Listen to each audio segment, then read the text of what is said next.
എല്ലാവർക്കും യേശുവിൻ നാമത്തിൽ വന്ദനം. കഴിഞ്ഞ ദിവസം ദീർഘക്ഷമയെക്കുറിച്ച് നമ്മൾ ധ്യാനിക്കുകയായിരുന്നു. എല്ലാ ദിവസവും പ്രാർത്ഥനയ്ക്ക് വന്നിരിക്കുന്നത് തന്നെ നമ്മൾ ദീർഘക്ഷമയുള്ളവർ കൊണ്ടതാണ്.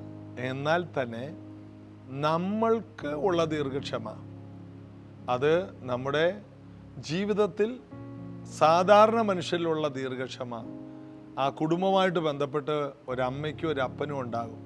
ക്ഷമിക്കുന്ന അപ്പനും ക്ഷമിക്കുന്ന അമ്മയും അങ്ങനെയുള്ളവരാണ് ആ വീടിനെ പണിയുന്നത്.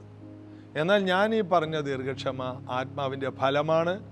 അത് ഏത് സാഹചര്യത്തിലും അത് ആരോഗ്യമുള്ളതായിരിക്കും. ആരോഗ്യമുള്ള ദീർഘക്ഷമ ഓരോ ദിവസം കഴിയുന്തോറും ബലപ്പെട്ടു വരുന്ന ദീർഘക്ഷമ, അതിനെക്കുറിച്ച് നമ്മൾ ധ്യാനിച്ചു. കർത്താവ് ധാരാളം ബലവും കൃപയും ഓരോ പ്രിയപ്പെട്ടവർക്ക് ഈ പുതിയ മാസത്തിൽ തരട്ടെ. കൂടുതൽ പ്രാർത്ഥനയിൽ ഉറ്റിരിപ്പാൻ, ക്ഷമയോടെ ദൈവസന്നിധിയിൽ താണിരിക്കാൻ, തക്ക സമയത്ത് ഉയർത്തുന്നവൻ്റെ കൈക്കീഴെ ഇരിക്കുക എന്ന് പറയുന്നത് വളരെയധികം ഒരു ബദ്ധപ്പാടാണ്. പ്രത്യേകിച്ച് ദൈവം എല്ലാ കാര്യവും മിണ്ടില്ല. അതാണ് ഒന്നാമത്തെ ഏറ്റവും വലിയ വിഷയം. കാര്യങ്ങളൊന്നും പറയില്ല. അബ്രഹാമിനെ വിളിച്ചിട്ട് ദൈവം പറഞ്ഞു, ഞാൻ കാണിപ്പാനിരിക്കുന്ന ദേശത്തേക്ക് പോവുക. ഞാൻ ചോദിക്കട്ടെ, ഞാൻ നിങ്ങളെ ഒരാളെ വിളിച്ചിട്ട് ഒരാളോട് പറയുകയാണ്, ബ്രദറെ കാണിപ്പാനിരിക്കുന്ന ദേശത്തോട്ട് പോ, അവിടെ വലിയ കാര്യങ്ങളൊക്കെ ദൈവം ചെയ്യും എന്ന് പറഞ്ഞാൽ എത്ര പേര് ചുവട് വെക്കും? ദൈവത്തിലുള്ള വിശ്വാസത്താൽ ദൈവം ഒന്നും മൊത്തമായിട്ട് തുറന്ന് പറഞ്ഞില്ലെങ്കിലും അവരെല്ലാം ഇറങ്ങിത്തിരിച്ചു. ശമൂവേലിനോട് പറഞ്ഞു, ഇശായുടെ കുടുംബത്തിൽ ഞാൻ ഒരു രാജാവിനെ കണ്ടിരിക്കുന്നു. അവിടെ ഇന്നത്തെ പോലെ 2 പിള്ളേരോ ഒരു കൊച്ചാണെങ്കിൽ 2-1 കണ്ടാൽ മനസ്സിലാവും. ഇതിങ്ങനെ 8 നിൽക്കുകയാണ് നിരനിരയായിട്ട്. പട്ടാളക്കാരുൾപ്പെടെ നല്ല ശൂരന്മാരായിട്ടുള്ള ചെറുപ്പക്കാർ. ഇതിനകത്ത് ആരാണ്? ഓരോരുത്തരുടെയും അടുക്കൽ ശമൂവേൽ ചെന്നിട്ട് തലയിൽ അഭിഷേകം ഒഴിക്കാൻ പോകുമ്പോൾ ദൈവം പറയാം അതല്ല. അടുത്ത ആളെ കാണിക്കും അതല്ല. എന്നാൽ കർത്താവിന് പറഞ്ഞൂടെ 8 പേരും അല്ല, അല്ലെങ്കിൽ 7 പേരും അല്ല, 8-ാമനാണെന്ന് പറയണ്ടേ? അതുമില്ല. ദൈവം ചില കാര്യങ്ങൾ പറയില്ല. നമ്മൾ ക്ഷമയോടെ ദൈവത്തോടുകൂടെ നടന്ന് ദൈവം നമ്മെ പഠിപ്പിക്കുന്ന പാഠങ്ങളിലൂടെ ദീർഘക്ഷമയോടെ നിന്നാൽ മാത്രമേ ഈ ശുശ്രൂഷകൾ ജയകരമായി ചെയ്യാൻ കഴിയൂ. കർത്താവിനെ നമുക്ക് ആരാധിക്കാം. ഈ പുതിയ മാസം ആരാധനയ്ക്ക് നമ്മളെ തന്നെ മുഴുവനായി കൊടുക്കാം. God, I look to you. I won't be overwhelmed. Give me vision to see things like you do. And God, I look to you. You're where my help comes from. Give me wisdom to know just what to do. And God, I look to you. I won't be overwhelmed. Give me vision to see things like you do. And God, I look to you. You're where my help comes from. Give me wisdom to know just what to do. And I will love you, Lord, my strength. And I will love you, Lord, my shield. And I will love you, Lord, my rock. Forever all my days I will love you, Lord. And God, I look to you. I won't be overwhelmed. Give me vision to see things like you do.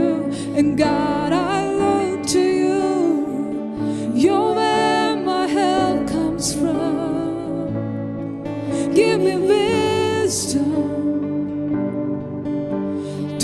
just want to do, and I will love you, Lord, my strength. And I will love you, Lord, my shield. And I will love you, Lord, my rock, forever all my days. And I will love you, Lord. സ്നേഹിക്കുന്ന യേശുവേ, സ്നേഹിക്കുന്ന കർത്താവേ, സ്നേഹിക്കുന്ന നാഥനേ, N ജീവകാലമെല്ലാം സ്നേഹിച്ചിടും ഞാൻ. Hallelujah, our God reigns. Hallelujah, our God reigns. Hallelujah, our God reigns forever all my days. Hallelujah, hallelujah, hallelujah, our God reigns. Hallelujah, our God reigns. Hallelujah, our God reigns forever all my days. Hallelujah, യേശു വാഴുന്നു. Hallelujah, യേശു വാഴുന്നു. Hallelujah, യേശു വാഴുന്നു. Hallelujah, യേശു വാഴുന്നു. എന്നും എന്നേക്കും യേശു വാഴുന്നു. സ്നേഹിക്കുന്ന യേശുവേ, സ്നേഹിക്കുന്ന കർത്താവേ, സ്നേഹിക്കുന്ന നാഥനേ, എൻ ജീവകാലമെല്ലാം സ്നേഹിച്ചിടും ഞാൻ. ആത്മാവിൻ്റെ ഫലത്തിൽ പ്രധാനപ്പെട്ട പല കാര്യങ്ങളും പറഞ്ഞു വരികയാണ്. എന്നാൽ ഇതിനകത്ത് ഏതാണ് ഫലം പ്രധാനപ്പെട്ടത്? ഒന്നും പറയാൻ പറ്റില്ല. അതായത് ഓരോ മാസം ഓരോ ഫലം കായ്ക്കുമെന്ന് യെഹെസ്കേൽ പ്രവചനം 47 പറയുന്ന പോലെ ഈ നദി ഒഴുകുന്നിടത്ത് അതിന് ഇരുകരയുള്ള വൃക്ഷങ്ങളിൽ ഓരോ മാസവും പുതിയ ഫലങ്ങളാണ് എന്ന് പറഞ്ഞതുപോലെ നമ്മുടെ ജീവിതത്തിൽ ഓരോ സമയത്തും ഓരോ ഫലങ്ങൾ ദൈവം തുറന്നു തരും. സമാധാനം വേണ്ടടുത്ത് സമാധാനം, സന്തോഷം വേണ്ടടുത്ത് സന്തോഷം, ദീർഘക്ഷമ വേണ്ടടുത്ത് ദീർഘക്ഷമ. ഇന്ന് നമ്മൾ ധ്യാനിക്കാൻ പോകുന്നത് ദയ. ദയ എന്നുള്ളത് ആത്മാവിൻ്റെ ഫലമാണ്, ആത്മാവിൽ നിന്ന് വരുന്നതാണ്. ജഡത്തിൽ അങ്ങനെ ദയൊന്നുമില്ല. ഇന്നത്തെ ഈ സമൂഹത്തിൽ കണ്ടിട്ടില്ലേ, ആർക്കും ആരോടും ദയയില്ല. പെറ്റ തള്ളയോട് പോലും ദയയില്ല, പെറ്റ തള്ളക്ക് കുഞ്ഞിനോടും ദയയില്ല. ജനിച്ച കുഞ്ഞിനെ കൊല്ലുക, കുപ്പത്തൊട്ടിയിൽ ഇട്ടേച്ച് പോവുക, അമ്മയെ പിടിക്കുക, കുഞ്ഞിനെ എടുത്ത് ആശുപത്രിയിൽ കൊണ്ടുപോയി രക്ഷ ചെയ്യുക, അമ്മയെ അറസ്റ്റ് ചെയ്യുക, ഇങ്ങനെയുള്ള വാർത്തകൾ കൊണ്ട് നിറഞ്ഞ കാലത്ത് ദയ എന്നുള്ള, കരുണ എന്നുള്ള വാക്കിന് മൂല്യം കുറഞ്ഞ് പോകുന്നൊരു സമൂഹം, പാപം കൊണ്ട് നിറഞ്ഞൊരു സമൂഹത്തിൽ ദയ എന്നുള്ള ഈ വലിയ ഫലം ഈ കാലഘട്ടത്തിലുള്ള ജനങ്ങൾക്ക് വളരെ ആവശ്യമുള്ള ഈ ഫലം നമ്മിൽ അധികമായി പുറപ്പെടാൻ കഴിയുമെങ്കിൽ ദൈവരാജ്യം പണിയുവാൻ ഈ ദയ എന്ന ഫലം കൊണ്ട് നമുക്ക് കഴിയും. നമ്മൾ ഈ ഇവിടെ വായിച്ച ഈ 9 ഫലങ്ങളും യേശുവിൻ്റെ ദൈവസഭ പണിയാൻ, ഞാൻ എൻ്റെ സഭയെ പണിയും. പാതാള ഗോപുരങ്ങൾ അതിനെ ജയിക്കില്ലെന്ന് യേശു പറഞ്ഞില്ലേ?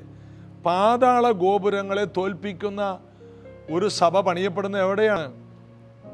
ഈ ആത്മാവിൻ്റെ ഫലം പുറപ്പെടുവിക്കുന്ന വ്യക്തികൾ എഴുന്നേൽക്കുമ്പോഴാണ്. ആത്മാവിൻ്റെ ഫലം അത് നിലനിൽക്കുന്ന ഒന്നാണ്. ഫലമെന്ന് പറയുന്നത് അതിന് രുചിയുണ്ട്, അതിന് ഭാവിയുണ്ട്. ഒരു പേരക്ക എടുത്താൽ ആ പേരക്ക നമ്മൾ തിന്നുമ്പോൾ തന്നെ അതിൽ കുരുവുണ്ട്. ആ ഫലത്തിനകത്ത് തന്നെ ആ വൃക്ഷത്തിൻ്റെ അടുത്ത ഭാവി വെച്ചിട്ടുണ്ട്. നമ്മൾ ബൈബിളിൽ വായിക്കുന്നു, കൃപാവരങ്ങൾ നിന്നു പോകും, ഭാഷാവരങ്ങളോ നിന്നു പോകും, എന്നാൽ സ്നേഹം ഒരു നാളും ഉതിർന്നു പോകില്ല. സ്നേഹം ഒരു ഫലമാണ്. അപ്പോൾ ഇന്ന് നമ്മൾ ഈ വായിച്ചുകൊണ്ടിരിക്കുന്ന ഓരോന്നും സ്വർഗത്തിൽ ചെന്നാലും നമുക്ക് കാണാൻ കഴിയും. അത് ദൈവത്തിൻ്റെ സ്വഭാവമാണ്. ദൈവത്തിൻ്റെ വ്യക്തിത്വത്തിൽ, അസ്തിത്വത്തിലുള്ള ഒന്നാണ്. അതിനെ മാറ്റാൻ കഴിയില്ല. എന്നാൽ കൃപാവരങ്ങൾ, രോഗശാന്തി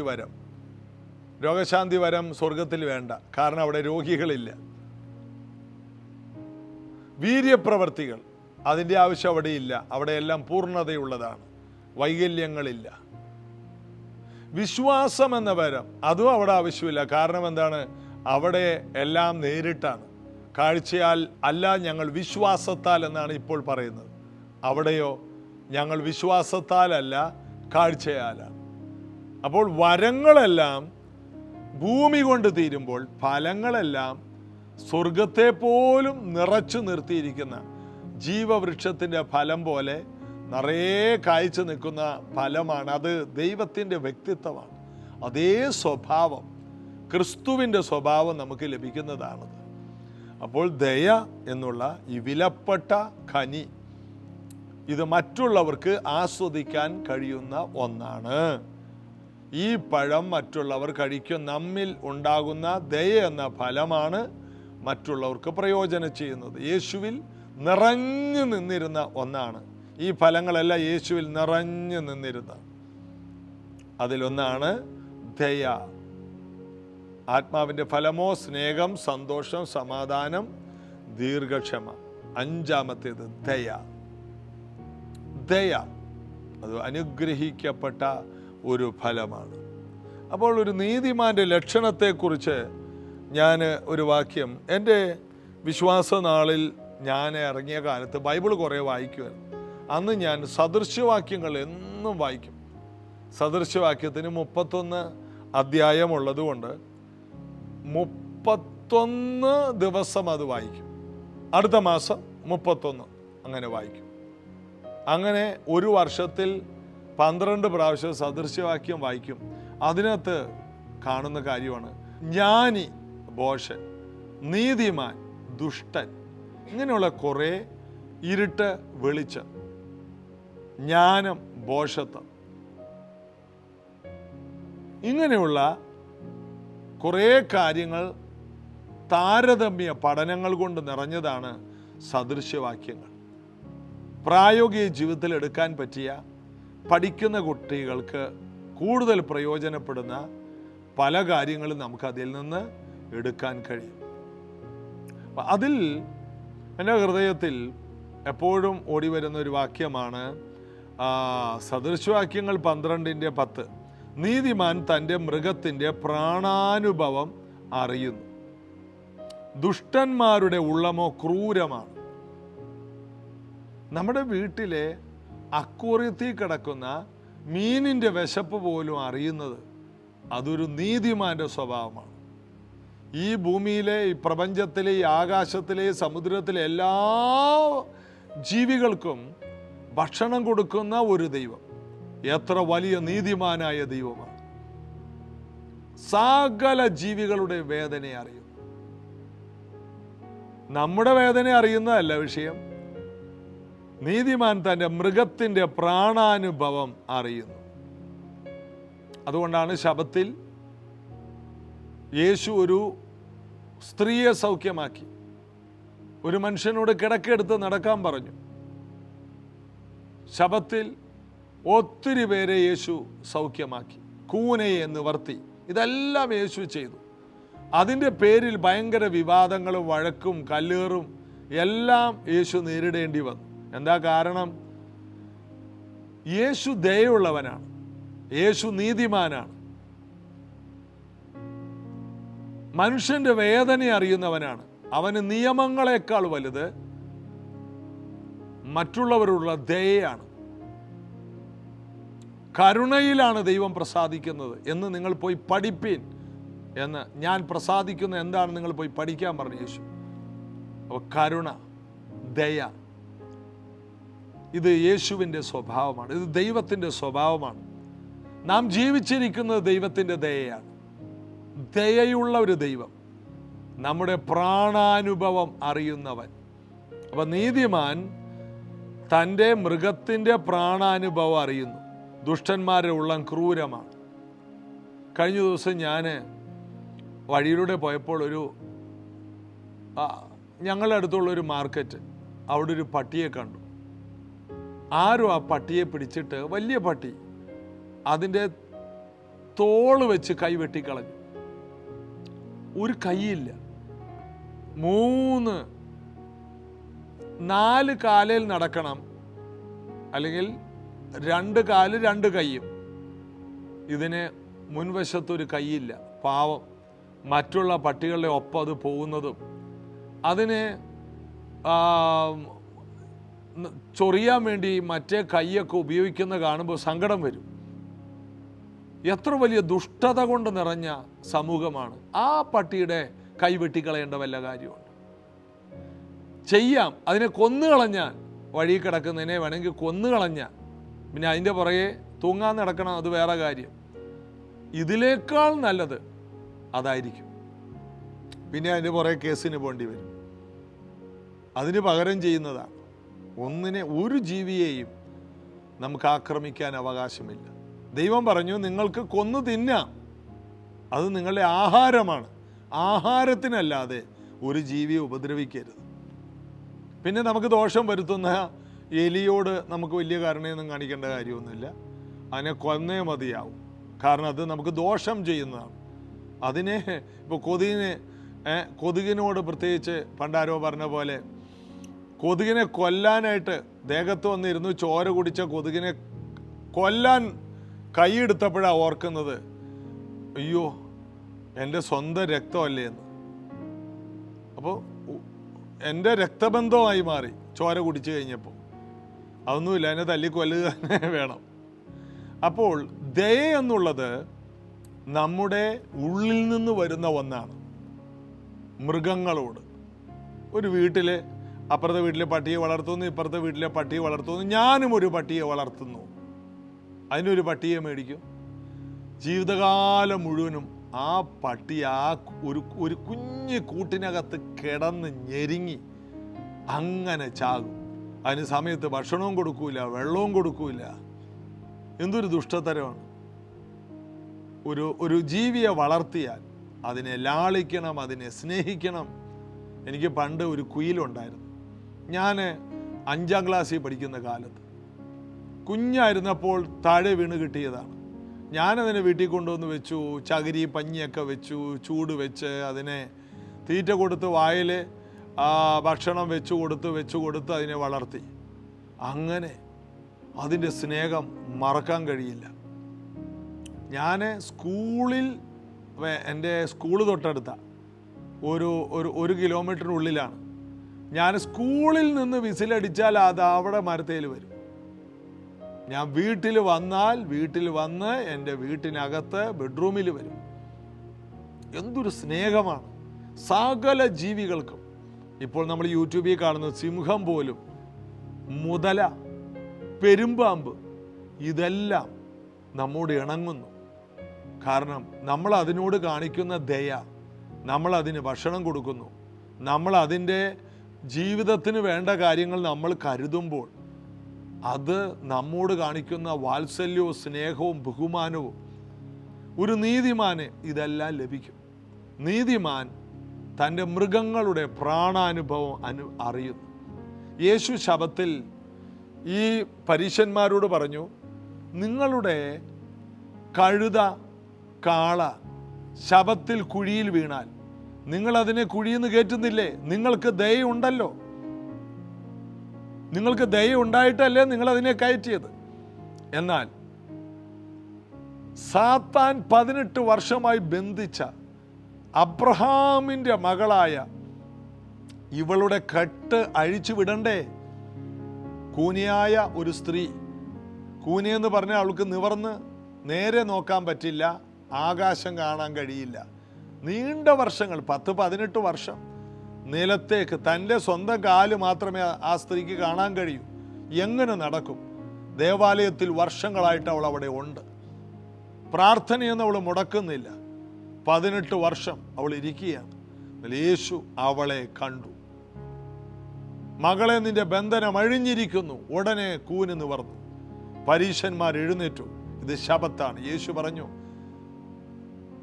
നിങ്ങളുടെ കാളയോ കഴുതയോ മക്കളോ കുഴിയിൽ വീണാൽ, കിണറ്റിൽ വീണാൽ നിങ്ങൾ ഉടനെ രക്ഷിക്കില്ലേ? ശബത്ത് വരുമ്പോൾ നിങ്ങളുടെ മൃഗങ്ങൾക്ക് അഴിച്ചുകൊണ്ടുപോയി വെള്ളം കുടിപ്പിക്കുന്നില്ലേ? എന്നാൽ ഇത് അബ്രഹാമിൻ്റെ മകളാണ്. അവളോട് എനിക്ക് ദയയുണ്ട്. നിങ്ങൾ ഒരു മൃഗത്തോട് ദയ കാണിക്കുന്നെങ്കിൽ അബ്രഹാമിൻ്റെ മക്കളോട് എനിക്ക് എത്രയധികം ദയ കാണിക്കണം. അതിൻ്റെ അർത്ഥം അബ്രഹാമിൻ്റെ മക്കൾ, ഉടമ്പടിയുടെ മക്കളോട് ഉള്ള ദയ വലുതാണ്. ദയയിൽ തന്നെ വ്യത്യാസമുണ്ട്. മൃഗങ്ങളോട് കാണിക്കുന്ന ദയയേക്കാൾ വലുതാണ് മനുഷ്യരോട് കാണിക്കുന്ന ദയ. അതിനേക്കാൾ വലിയ ദയയാണ് ദൈവത്തിനുള്ളത് അബ്രഹാമിൻ്റെ മക്കളോടുള്ളത്. ഗലാത്യർ 3:29 പറയുന്നു, നിങ്ങൾ ക്രിസ്തുവിനുള്ളവരെങ്കിലോ അബ്രഹാമിൻ്റെ സന്തതിയും വാഗ്ദത്തപ്രകാര അവകാശികളും. അതിൻ്റെ അർത്ഥം മൃഗങ്ങളെക്കാൾ മനുഷ്യരെക്കാൾ ദൈവമക്കൾ യേശു ക്രിസ്തു മുഖാന്തരം അബ്രഹാമിൻ്റെ മക്കളായി മാറിയ പുതിയ നിയമസഭയോടുള്ള ദയ ദൈവത്തിന് വലിയത്. നിന്റെ ദയ വലിയത്, കൃപ വലിയത്. ദൈവം വലിയ ദയ കാണിക്കുന്നു. ദയയിൽ വ്യത്യാസമുണ്ട്. അപ്പോൾ ഇതുപോലെ ഇത് ദൈവത്തിൻ്റെ സ്വഭാവമാണ്. യേശു പുരുഷാരത്തെ കണ്ടപ്പോൾ ഇടയനില്ലാത്ത ആടുകളെ പോലെ കണ്ട് വളരെയധികം വ്യാകുലപ്പെട്ടു. പുരുഷാരത്തെ കണ്ടിട്ട് യേശുവിന് മനസ്സലിഞ്ഞു.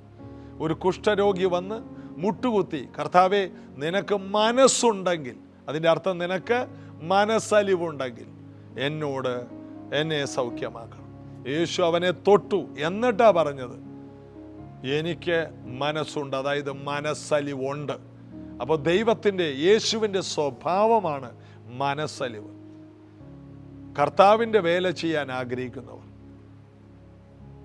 ഒരു വീട് പണിയാൻ ആഗ്രഹിക്കുന്നവർ, സമൂഹത്തിൽ നല്ല ബന്ധങ്ങൾ സൃഷ്ടിക്കാൻ ആഗ്രഹിക്കുന്നവർ, നിങ്ങൾ ഉപയോഗിക്കേണ്ട ഒരു ഫലമാണ്, നിങ്ങളിലും എന്നിലും വരേണ്ട ഒരു ഫലമാണ് മനസ്സലിവ്, ദയ.